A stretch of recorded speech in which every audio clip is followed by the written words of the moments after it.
I përgjigjet pra ju si autor, si i përgjigjeni ateistëve të sotëm që janë edhe skepticist në kohën e sotme bashkëkohore, si jo e jepni ju një përgjigje pra si studius gjithë atyre ateistëve të sotëm për shembull bashkëkohor që janë shumë skeptik, për shembull na ka ndodhur, kemi bisedu me ateistë, ju kemi dhënë fakte, argumente të ndryshme, po prap ata kanë qenë të ftohtë dhe kanë qenë skeptik, domethënë. Si ja u kishe dhënë ndonjë përgjigje, marr pjesë nga libri, kuptohet. Libri sjell argumente edhe fakte, argumente racionale, pra gjithçka po lidhet me racionalitetin. Edhe fakte të provueshme që e rëndojnë ateizmin. Për shembull, sjell rreth materjes, libri e demonton eternalitetin e materjes. Pra ateistat mundohen të japin materjes një cilësi eternale, pra të pafundme. Eternity. Po libri sjell dhe argumente logjike edhe fakte të provueshme që çdo kush, se çdo gjë që ka fillim, edhe çdo gjë që ekziston nga materja ka fillim. Dhe si pasojë e kësaj, çdo gjë që ka fillim, para fillimit nuk ka ekzistuar.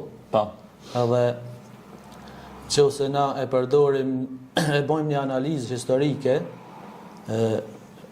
retrospektive në aspektin regresor, ky regres do të na dërgojë në paraprinjen e mos ekzistencës çdo materie. Në vërtet.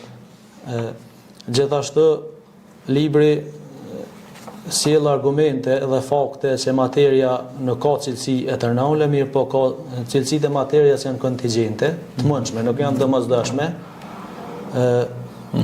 Pra janë kontingjente, për shembull hapësina ndërplanetare, ndërgalaktikore dëshmojnë një mungesë të zinxhirit të entiteteve të materjes.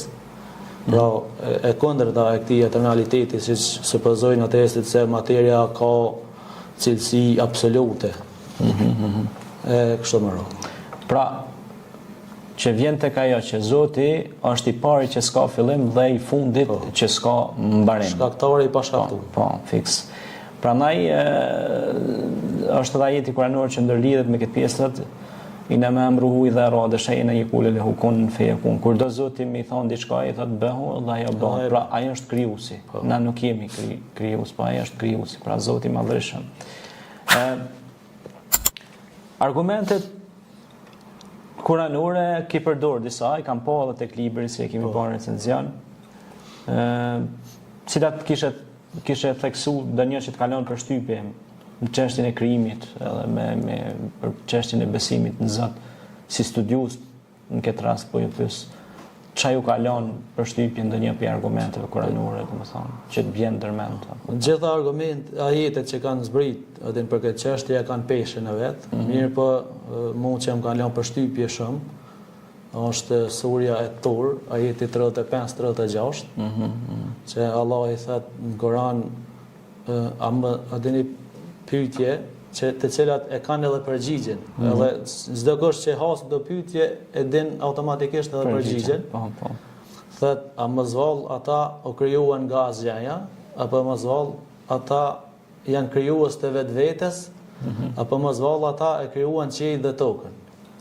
Pra, çdo kush e din këtë përgjigje dhe nëse nalet me analizu pak, çdo kush e din se asgjëja, si një mungesë absolute, nuk krijon asgjë, pa krijues. Dhe askush nuk mund të pohoj se ka kriju vetveten, se për me një pohim e tillë tenton të bashkoj dy të kundërta që s'bashkohen. Për shembull, duhet me ekzistu për me kriju vetveten, edhe duhet mas me ekzistu derisa ta krijon vetveten. Po kjo është absurditet. Dhe sa i përket pohimit të krijimit qiejve dhe tokës, përveç Allahut, me vërtetësi s'mund me pohu kërkosh, për shkak se idhujt, për shembull, janë objekte të pavetdijshme, që s'mujnë me as nuk flasin, as nuk dëgjojnë, janë objekte vetë krijume. Po nëse e morëm shembullin e njeriut, edhe njeri s'mund me pohu një gjë të tillë, për shkak se si krijesë inteligjente e njohur në tokë, për arsye se njeriu është krijesë më e re se qielli dhe toka. Pra, ka ardhur mas krijimit të qiellit dhe tokës, dhe kjo njihet edhe shkencërisht edhe me fe. me fenë islame. Tamam. Kjo është një sjarim shumë